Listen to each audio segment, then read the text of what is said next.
नमस्कार साथियों, आपका स्वागत है हमारे इस YouTube चैनल में। फ्रेंड्स, आज का हमारा टॉपिक है महासागरों एवं महाद्वीपों का वितरण।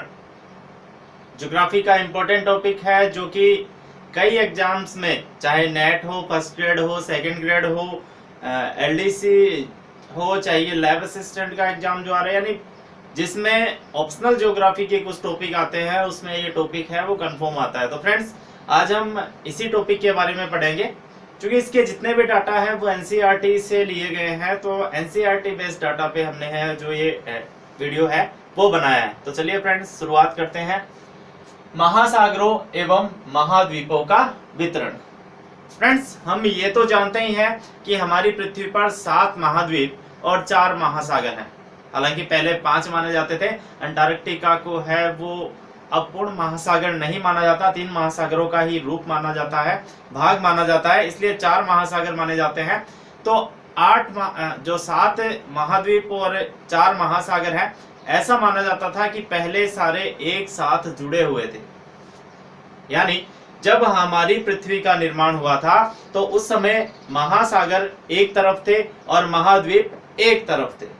हिस्सा है वो आपस में जुड़ा हुआ था, जिसे पेंजिया पैंथलासा कहा जाता था। जो स्थलीय भाग है उसे पेंजिया और जो जलीय भाग है उसे पैंथलासा। तो इसी को लेकर ये थ्योरी है वो बनाई गई है। महाद्वीप एवं महासागरों का जो वितरण है वो हमें इसमें पढ़ना है। इसके संदर्भ में जो सबसे महत्वपूर्ण चीज आती है वो आती है महाद्वीपीय प्रवाह, और इसी प्रवाह है, इसी सिद्धांत के आधार पर है वो वितरण नामक जो टॉपिक है, जो सिद्धांत है, जो हमारे सामने तथ्य है वो आया है। तो सबसे पहले है महाद्वीपीय प्रवाह। इससे जो प्रश्न पूछे आते हैं, इंपॉर्टेंट प्रश्न उसमें लिए है। एक व्यक्ति थे, ज्योग्राफर थे, अब्राहम ओर्टेलियस। अब्राहम ओर्टेलियस ने सर्वप्रथम यह संभावना व्यक्त की थी 1596 के अंदर। यानी अब्राहम ओर्टेलियस थे, उन्होंने 1596 में सबसे पहले यह संभावना व्यक्त की थी कि महाद्वीपीय प्रवाह हुआ था। यानी कई महाद्वीप हैं वो आपस में जोड़ने पर, जैसे दक्षिण अफ्रीका को दक्षिण अमेरिका से जोड़ेंगे और अफ्रीका और अमेरिका का हिस्सा एकदम फिट बैठता है, ऊपर यूरोप और उत्तरी अमेरिका का हिस्सा है वो एकदम फिट बैठता है। तो उन्होंने एक संभावना व्यक्त की थी सर्वप्रथम कि ये महाद्वीप आपस में जुड़े हुए थे। इनके तथ्य के बाद एंटोनियो पेलेग्रिनी है, उन्होंने इस संभावना को चित्रात्मक रूप दिया। और इन्होंने क्या किया, मानचित्र में जो 3 महाद्वीप है, कौन से, एशिया, अमेरिका और अफ्रीका, अभी जो उत्तरी अमेरिका दक्षिणी अमेरिका, उसमें इसने क्या किया, उनको अलग, जबकि ये जो 3 महाद्वीप इधर है, एशिया, अफ्रीका और यूरोप, तो इन्होंने क्या किया, मानचित्र के अंदर तीनों महाद्वीपों को है वो इकट्ठा दिखाया, यानी एक ही दिखाया। हमारा भारत है वो दक्षिण अफ्रीका से सटा हुआ दिखाया था। इस तरह से उन्होंने पूरे मानचित्र के अंदर जो 3 महाद्वीप। तो फ्रेंड्स, एक चीज हमें ध्यान में रखनी है कि पहले अमेरिका की खोज है वो बाद में हुई थी, उससे पहले जो है महाद्वीप है वो मुख्य इधर वाले ही माने जाते थे। तो एंटोनियो पेलेग्रिनी ने मानचित्र में महाद्वीपों को इकट्ठा दिखाया और उसके बाद इस प्रवाह को नई दिशा मिली। लेकिन ये तो बनते हैं ऑब्जेक्टिव क्वेश्चन 1-2 कि सबसे पहले मानचित्र में महाद्वीपों को इकट्ठा किसने दिखाया। उत्तर हो जाएगा एंटोनियो पेलेग्रिनी। सर्वप्रथम यह संभावना किसने व्यक्त की थी, महाद्वीप जुड़े हुए हैं, इसका हो जाएगा आपका अब्राहम ओर्टेलियस। लेकिन सबसे पहले महाद्वीपीय प्रवाह से संबंधित महत्वपूर्ण सिद्धांत जिसका माना जाता है सबसे महत्वपूर्ण, वो है महाद्वीपीय विस्थापन सिद्धांत अल्फ्रेड वैगनर का। अल्फ्रेड वैगनर ने महाद्वीपीय विस्थापन सिद्धांत दिया था 1912 के अंदर, और यह सिद्धांत इस तथ्य की सबसे अच्छे तरीके से व्याख्या करता है। और हर एग्जाम में इसमें क्वेश्चन है जिसमें ऑप्शनल ज्योग्राफी के टॉपिक होते हैं, क्वेश्चन आता है। तो अल्फ्रेड वैगनर ने 1912 में एक सिद्धांत दिया।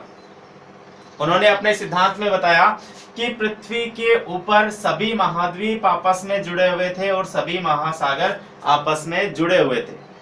जो महाद्वीप है उस महाद्वीप का नाम था पेंजिया। याद रखना, पेंजिया का अर्थ होता है संपूर्ण पृथ्वी। प्रश्न पूछा जा सकता है पेंजिया का शाब्दिक अर्थ क्या होता है? तो पेंजिया का शाब्दिक अर्थ होता है संपूर्ण पृथ्वी। तो सारा जो महाद्वीप है वह कहलाता था पेंजिया, और जो महासागर है उसे कहते थे पैंथालासा। पैंथालासा का मतलब होता है जल ही जल। ये शाब्दिक अर्थ याद रखिएगा, एग्जाम में ऑब्जेक्टिव क्वेश्चन में ऐसे क्वेश्चन पूछे जाते हैं कि पैंथालासा जल ही जल और पेंजिया संपूर्ण पृथ्वी दो ही भाग थे वैगनर के अनुसार। उन्होंने कहा करीब आज से 20 करोड़ वर्ष पहले यह पेंजिया जो है वो दो भागों में टूट गया। टूटने के बाद इसका उत्तरी भाग है वो लोरेशिया कहलाया, जिसे अंगारा लैंड भी कहते हैं, और जो दक्षिणी भाग है उसे गोंडवाना लैंड कहा गया। तो लोरेशिया, अंगारा लैंड और गोंडवाना लैंड है वो दो भाग बने, और बीच का भाग है वो टेथिस सागर के रूप में मौजूद रहा, यानी इसे है हम टेथिस सागर के नाम से जानते हैं इस सिद्धांत के अनुसार।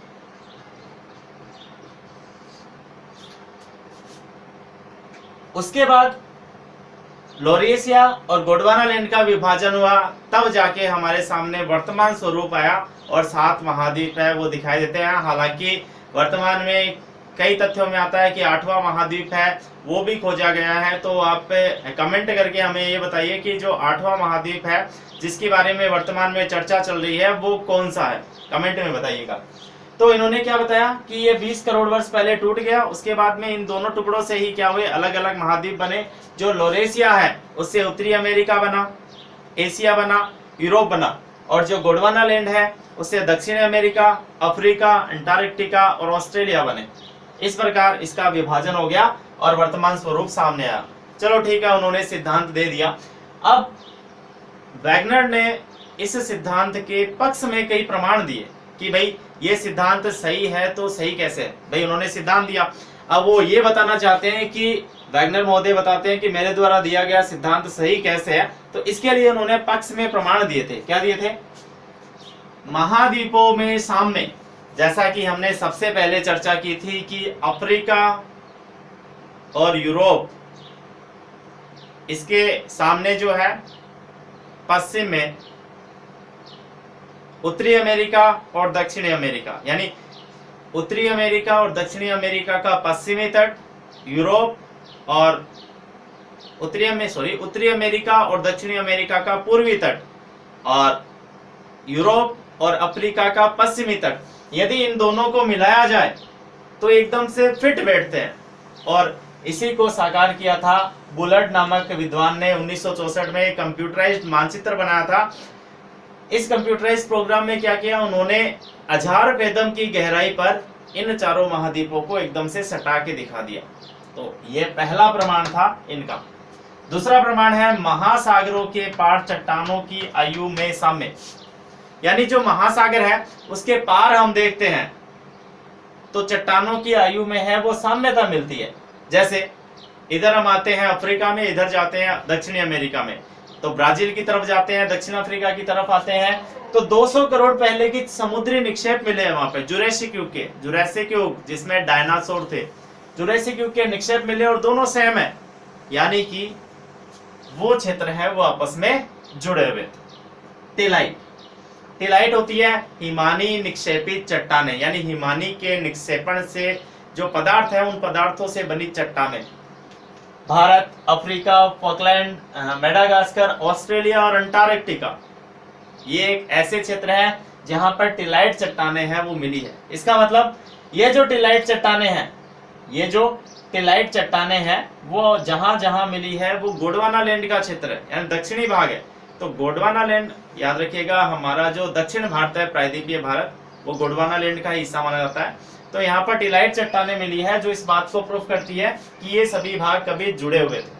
प्लेजर निक्षेप, अफ्रीका के घाना और ब्राजील के अंदर सोने का निक्षेपण मिला है। तो ये सोने का निक्षेपण है वो सेम है, यानी ये कभी आपस में जुड़े हुए थे। तो ये भी इस बात को स्पष्ट करते हैं कि ये महाद्वीप है वो आपस में जुड़े हुए थे, प्रवाह के दौरान ये अलग अलग हो गए। जीवाश्मों का वितरण, तो प्राचीन जीवाश्म है वो पाए जाते हैं, जैसे लैमोर के निक्षेप है वो पाए जाते हैं। ये लैमोर के निक्षेप है वो भारत, मेडागास्कर और अफ्रीका में मिलते हैं। तो मैंने आपको अभी बताया था दक्षिण अफ्रीका है वो दक्षिण अफ्रीका उससे हमारा दक्षिणी भारत है वो सटा हुआ था, ऐसा मानते हैं, प्लस मेडागास्कर भी था। तो यहाँ पर जो है वो ये इन तीनों को इस निक्षेपण की वजह से लेमुरिया स्थलखंड के नाम से भी जानते हैं। ऑब्जेक्टिव क्वेश्चन आ सकता है कि कौन से लेमुरिया स्थलखंड का भाग है, तो भारत, मेडागास्कर और अफ्रीका को शामिल करना है इसमें। इसके अलावा मेसोसारस नामक रेंगने वाले जीव थे, उन जीवों की अस्थियां हैं वो भी ब्राजील में मिली और अफ्रीका में मिली है, यानी इन दोनों के तटीय भाग के समीप मिली है। तो ये तटीय भाग कभी जुड़े हुए थे, इस बात का प्रमाण देते हैं। तो ये वेगनर महोदय ने अपने सिद्धांत के पक्ष में प्रमाण दिए थे। किसी ने पूछा भाई ये सिद्धांत के पक्ष में प्रमाण तो ठीक है, लेकिन ये महाद्वीप जुड़े हुए थे, तो क्या ऐसा कारण रहा जिसकी वजह से ये टूटे? तो उन्होंने क्या बताया कि प्रवाह से संबंधित बल लगे थे। पहला है पोलर या ध्रुवीय फ्लेइंग बल। पोलर या ध्रुवीय फ्लेइंग बल, यह बल पृथ्वी के घूर्णन से संबंधित है। तो पृथ्वी के घूर्णन बल से संबंधित बल है, यानी पृथ्वी अपने अक्ष पर घूमती है, जिससे जो बल लगता है भूमध्य रेखा पर उभार है और ध्रुव है, वहां पर जो है पृथ्वी का अलग है हिस्सा। तो इस प्रकार इससे दोनों हिस्सों पर जो बल लगता है उस बल के कारण है वो विस्थापन हुआ, प्रवाह हुआ, विस्थापन हुआ। ज्वारीय बल, सूर्य और चंद्रमा की गुरुत्वाकर्षण शक्ति की वजह से भी जो बल लगता है ज्वारीय बल, वो भी महाद्वीपों के विस्थापन में सहायक रहा था। तो ये दोनों बल है, उन्होंने वैगनर ने बताया अपने विस्थापन जो है सिद्धांत के अंदर। तो फ्रेंड्स ये प्रवाह संबंधित सिद्धांत था जो कि अल्फ्रेड वैगनर ने दिया था। इसके संबंधित प्रश्न बनते हैं, सन बनती है, कब दिया गया था, पैंथालासा का अर्थ क्या होता है, पेंजिया का अर्थ क्या होता है, प्रमाण से संबंधित बल कौन से थे, ऐसे प्रश्न है, ऑब्जेक्टिव क्वेश्चन है, वो आ सकते हैं, तो इनका ध्यान रखिएगा। इसके बाद एक सिद्धांत और आता है संवहन धारा सिद्धांत। तो फ्रेंड्स संवहन धारा सिद्धांत जो है वो भी जो है महासागरों महाद्वीपों के वितरण से संबंधित महत्वपूर्ण सिद्धांत है, जो कि आर्थर होम्स द्वारा दिया गया था सन 1930 में। सर आर्थर होम्स ने बताया था कि पृथ्वी की मेंटल, जैसा कि हमने पृथ्वी की आंतरिक संरचना वाले टॉपिक में पढ़ा था, मेंटल जो है वह पृथ्वी की मध्य भाग की परत होती है। तो उस परत के अंदर रेडियो एक्टिव तत्व है, वो रेडियो एक्टिव तत्व है, उनके ताप में भिन्नता होती है। तो ताप में भिन्नता होने के कारण, उन रेडियो एक्टिव तत्व के ताप में भिन्नता होने के कारण क्या होता है कि वहां पर संवहन धाराएं उत्पन्न हो जाती है, और ये संवहन धाराएं हैं वो ऊपर की ओर चलती है, ऊपर की ओर चलकर वो है दोनों तरफ है विपरीत दिशा में चली जाती है, जिसकी वजह से स्थल को भी अलग अलग कर देती है, जिससे महाद्वीपों का प्रवाह होता है। इस सिद्धांत को हम अलग टॉपिक के अंदर पूरा पढ़ेंगे, पर्वत निर्माण संबंधी सिद्धांत है उसमें हम पूरा इसको पढ़ेंगे, लेकिन यहाँ पर सिर्फ इतना ही कि भाई संवहन धारा सिद्धांत आर्थर होम्स ने सन 1930 में दिया था। इसमें जो मेंटल के अंदर संवहन धारा चलती है उसमें ताप में भिन्नता, यानी रेडियोएक्टिव तत्व उनमें ताप में भिन्नता की वजह से संवहन धाराएं चलती है। एक और प्रवाह संबंधित तथ्य आता है सागरीय अधः स्थल का विस्तार। सागरीय अधः स्थल का विस्तार इसके अंदर आता है कि भाई सागरीय अधः स्थल है उसका विस्तार हो रहा है, वो बढ़ रहा है। ये ऐसा तत्व है जो वैगनर ने जो सिद्धांत दिया था उस समय प्रचलन में नहीं था, लोगों को पता ही नहीं था कि अधः स्थल का भी विस्तार होता है। तो वैगनर महोदय के सिद्धांत के बाद ये तथ्य सामने आया। इसमें क्या है, कैसे पता चला भाई सागर तल का जो है विस्तार हो रहा है? तो क्या है, महासागरीय भाग के अंदर जो कटक पाए जाते हैं, जैसे हमारी पृथ्वी के स्थल भाग के ऊपर पहाड़ मिलते हैं, वैसे ही महासागर के आंतरिक भाग में कुछ पर्वत चोटियां मिलती है, उन्हें लंबी श्रृंखलाएं मिलती हैं, उन्हें हम कटक कहते हैं। तो उन कटकों के पास है वो ज्वालामुखी क्षेत्र पाए जाता है, ज्वालामुखी उद्गार के क्षेत्र पाए जाते हैं, यानी उन कटकों का पृथ्वी के आंतरिक भाग से कहीं ना कहीं कोई संबंध है, जिसकी वजह से वो जो इससे अलग हुए और ज्वालामुखी लावा ऊपर निकला, ऊपर निकलने की वजह से उन कटकों का निर्माण हुआ। कटक का यदि मध्य भाग यानी सबसे ऊंचा भाग लिया जाए और उस चोटी से दोनों तरफ के हिस्से मापे जाएं, जैसे कि ये कटक है, यदि हम क्या करते हैं इन कटक के मध्य का, जैसे ये कटक की श्रृंखला चल रही है, इसका मध्य भाग अपन ले तो दोनों तरफ की जो दूरी है वो बराबर है, बराबर है। इसका मतलब वहां पर कोई ऐसा चुंबकीय गुण काम कर रहा था, जब धरातल फटा और अलग हुआ उसके बीच से लावा निकला, लावा निकलने की वजह से एक नया भाग बन गया और जो भाग अलग हुआ उसका विस्तार हो गया। महासागरीय प्रॉपर्टी के अंदर जो चट्टाने हैं, जो मिट्टी के कण हैं, और महाद्वीपीय भाग के अंदर जो प्रॉपर्टी चट्टाने हैं, उनसे महासागरीय जो प्रॉपर्टी है वो नहीं है, यानी उसका निर्माण बाद में हुआ। बाद में कैसे हुआ? तो मतलब अधः स्तर का विस्तार हो रहा है। गहरी खाइयां हैं, वहां पर तो भूकंप के क्षेत्र गहरे हैं, जबकि जो कटक है वहां पर भूकंप की गहराई, जो उद्गम क्षेत्र है वो कम गहराई पर है। यानी कहीं ना कहीं ये तथ्य है वो हमारे सामने आया है कि ना केवल पृथ्वी बल्कि सागरीय अतः स्थल का भी विस्तार हो रहा है, वो बढ़ रहा है, जिसकी वजह से भी हो सकता है वो महाद्वीप है वो अलग अलग हुए और प्रवाह का स्वरूप है वो सामने आया था। इन्हीं तथ्यों को लेकर सर हैरी हेस ने 1961 में सागरीय अधः स्थल का सिद्धांत है वो दे दिया था। हैरी हेस ने सागरीय अधः स्थल का सिद्धांत है वो दिया था। तो ये भी जो है वो संबंधित है महाद्वीपीय प्रवाह के संदर्भ में या फिर महासागरों में महाद्वीपों के वितरण के संबंध में। महाद्वीप और महासागर के वितरण के संबंध में जो वर्तमान सबसे अधिक मान्य सिद्धांत है प्लेट विवर्तनिकी सिद्धांत।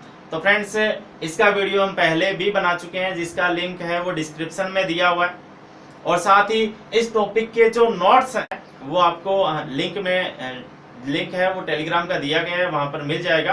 तो वहां पर जाकर आप टेलीग्राम चैनल ज्वाइन कर सकते हैं और पीडीएफ प्राप्त कर सकते हैं। और ये टॉपिक है वो आपको कैसा लगा इसके संदर्भ में बताइएगा जरूर, प्लस चैनल को सब्सक्राइब कर दीजिएगा, और ये यदि वीडियो आपको अच्छा लगा तो उसे शेयर भी कर दीजिएगा। धन्यवाद।